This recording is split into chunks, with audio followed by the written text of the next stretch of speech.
And I'm in Tokyo, and one day I saw this woman playing this drum, this guy playing, I think what is that? I think it's not a sax, it's a flute or some sort. And there's this woman with this umbrella, and it was a very Japanesey picture. And they're all in front of a pachinko parlor, which is, of course. So in fact, this woman saw me taking this picture. She changed her position for me to get a better picture. I said, "This guy," because he's one of these monks who stands there hoping that you will put some coins into his pocket. By the way, in 1985, I think, if I recall correctly, it was 265 yen to the dollar when I arrived. And when I stopped coming to Japan in 1997, it was 87 yen to the dollar. So it went from being everything was really cheap for me in Japan to everything was really expensive for me. Oh, I went to Kamakura. This is Daibutsu, the big Buddha. You can actually go inside this guy. And um, this is a picture. I went there by myself. I figured out how to use the trains, which is good. And these other two guys I don't know, but they were on the train with me. We got off together. And these young women who are down below, they all met us there. And they said they were English students of, I think, a Japanese college or high school. I don't even remember what it was. And they had to help Americans or people who spoke English go visit Daibutsu in the park around there. And they took us to lunch too. That was part of their schooling. So here we are. In fact, that's why I have pictures of myself, is because normally, unless when I'm traveling alone, I don't have any way to take pictures. And look at me. I've got my leather bag, my LL Bean leather bag down there. I'm wearing the coolest sunglasses, and I am thin. This is a really good picture. And this is one of the temples that's part of that Daibutsu complex. This is actually in Shiba Daimon. I came home one night in Shiba Daimon, and they were carrying um, a local god on on the wooden sticks. I don't know what they call that, the transport or something. And it was just, we never see this kind of stuff in America.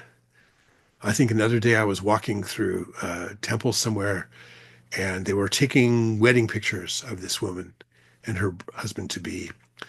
And I just thought it looked very cool. And I thought, these look really cool.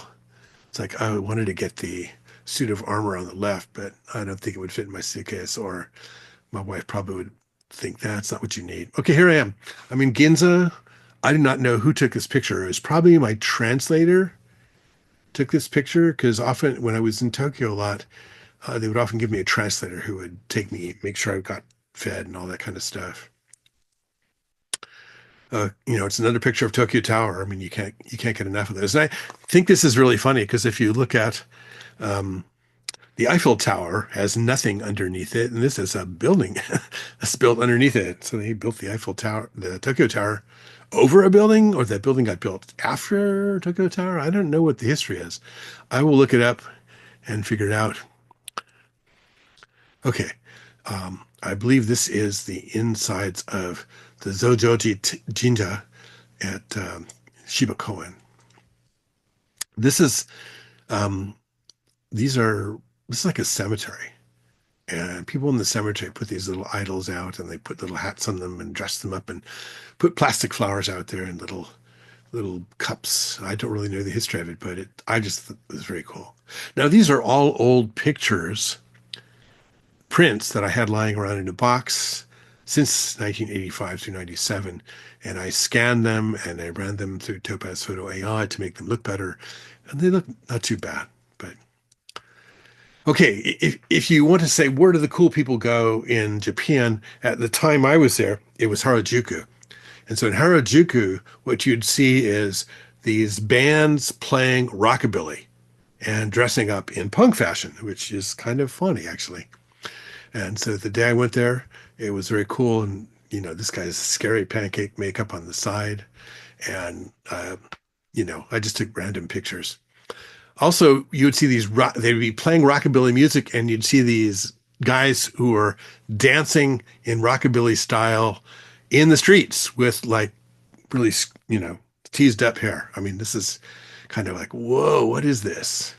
It's kind of fun. Harajuku is also where you could go get the cool clothes that didn't look normal. In fact, when you were on the I'm trying to think, must have been the Yamanote line to get there. You would get on, and I'm 5'10". I could look above most people's heads at that time, and they all had dark hair, of course. And then as you got closer and closer to Harajuku, the pink hair and the blonde hairs would start coming in. It's kind of cute. Something to remember. Still Harajuku. And here I am. You'll notice I'm wearing Birkenstock sandals. And what I realized is that practically every place I went to work or eat um, required that I take my shoes off when I get there. And so I said, well, I should just wear sandals. So I wore, this is in the summer. And I forget what summer this was. I remember it was just miserably hot and humid, and I dressed appropriately. This is again the Wako building on Ginza. Um, I think this is the Bunraku Puppet Theater, if I recall correctly. I just took a picture, thought it was really cool. And this is the Tokyo Ginza Sanai building. It's this round building, all glass up to the top. And this is a big crossing in Ginza. So if you're in Ginza, you should be at this corner at some point in time. And I think the Bunraku Theater is right there as well. I think this is one of the interesting. This is again a cemetery, and I just thought this picture of this Buddha-like character in the cemetery with the sticks of all the dead was very, very cool. All right, now this is kind of crazy. I don't remember all the dates of my trips to Japan. I think I have the old passports and I could probably find them, but it's probably not super important. And one day, this is funny. This is December 7th, 1991. I woke up and turned the television on, and they were playing an advertisement that night they were going to play the full 3 hour long Tora Tora Tora on television for the first time in Japan. And I said, "Oh my goodness, this is the movie about the attack on Pearl Harbor." And so I said, "Well, I had just been reading the Japan Times about some politician had just gone to Yasukuni Jinja, and Yasukuni Jinja is a shrine to the war dead. And even the war criminals are buried there, and it was some huge scandal for him to go there. So I decided to go there. Um, Yasukuni Jinja means basically peaceful country shrine. It's a Shinto shrine located in Chiyoda-ku in Tokyo. And it was founded by Emperor Meiji in June 1869 and commemorates those who died in service of Japan from the Boshin War of 1868 to 1869 to the two Sino-Japanese Wars, 1894 to 1895 and 1937 to 1945, respectively, and the First Indochina War of 1946 to 54, including war criminals. And the shrine's purpose has been expanded over the years to include those who died in the wars involving Japan, spanning from the entire Meiji and Taisho periods in the earlier part of the Showa period. And the shrine lists the names, origins, birth dates, and place of death of 2,466,532 men, which is a lot. This is the Haiden, which is the main hall of Yasukuni Jinja.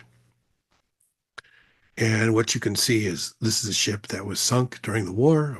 And what you can see is the names of the men who are on the ship all put out. They have a Japanese zero there. It's number 13. I guess he didn't get shot down. He's in a museum. Again, here's the Haiden. I took all these pictures inside of Yasukuni Jinja.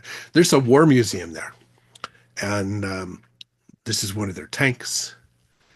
This is a propeller that got shot of a plane, and one of the things that you learn is the Japanese basically called World War II something like the Pan-Pacific Co-Prosperity Sphere. And if you are in Yasukuni Jinja, you can in that war museum, what you'll see is they'll tell you in the story that the reason they started the war was that America cut off the oil importation to Japan, and Japan needed to take over countries that had oil, and that is what you'll learn. It's a different view of what Americans think probably of World War II. All right. Went a lot of places in Japan. It was fun. I had a great time. But I had a webpage for many years called Japan Tips, and so I upgraded it a little bit and I added tacked it on the back of this just in case you're thinking of going to Japan. And I'm primarily thinking of people who are going to go to Japan for a long time. So I would go for 3 weeks at a time, which practically I had to live there. I had to take care of myself. I had to learn how to speak with people. And my first trip to Japan, I had like 4 weeks notice that I was going. And I was assured that learning Japanese was not necessary as everyone spoke English, which is true of the engineers I worked with. But this turned out not to be true for anybody who's in the service business. Like when you're checking into a hotel, there's a line of 100 people, and those are the English only speakers, and they're speaking to the one person in the hotel who speaks English. And then there would be a line for Japanese speakers that had nobody in it. And so I looked at that and said, it's worth my time to learn how to speak Japanese quickly. So that's how I got there. And what I had on my first trip was a stack of 3x5 cards that told service people things like, take me to the main gate of Hitachi Works. It would read something like, Hitachi Kojo onegaishimasu. And take me to Hotel Park. I'd say, Hotel Park onegaishimasu. And then, where's the bathroom? Tore o doko deshou ka? And other such important places. And I think one of my last trips in Hitachi, there was this cold breeze blowing in from Siberia, and I lost this set of cards. This is probably in 1985. And I spent 3 weeks in Hitachi, where the people I worked with spoke again, and not the people who were trying to feed me. So I returned home from my first trip, determined to learn Japanese. And, just like you, I'm pretty overcommitted at times. A year passes, and I knew again about 4 weeks out that I was heading to Japan. Exactly. It was exactly the same week, shifted by a day in February 1986. And I wanted to be able to speak at least for simple questions. And most importantly, I wanted to make up my own sentences. So somehow I found this book, Japanese in 10 Minutes a Day, which is distributed by Cliff Notes. That makes sense, doesn't it? And the book teaches you how to construct sentences, and it's basically a Roman character treatment of the Japanese language. And some people think it is wrong to learn Japanese this way. I do not, because I spent an hour on each of the first 20 lessons. There's 24 lessons in the book, and I had the whole first 20 memorized and was capable of doing them. And when I got to Japan, I was able to tell people what I wanted. I could tell taxi drivers where I wanted to go. I could check into hotels. I could buy food. I could buy train tickets.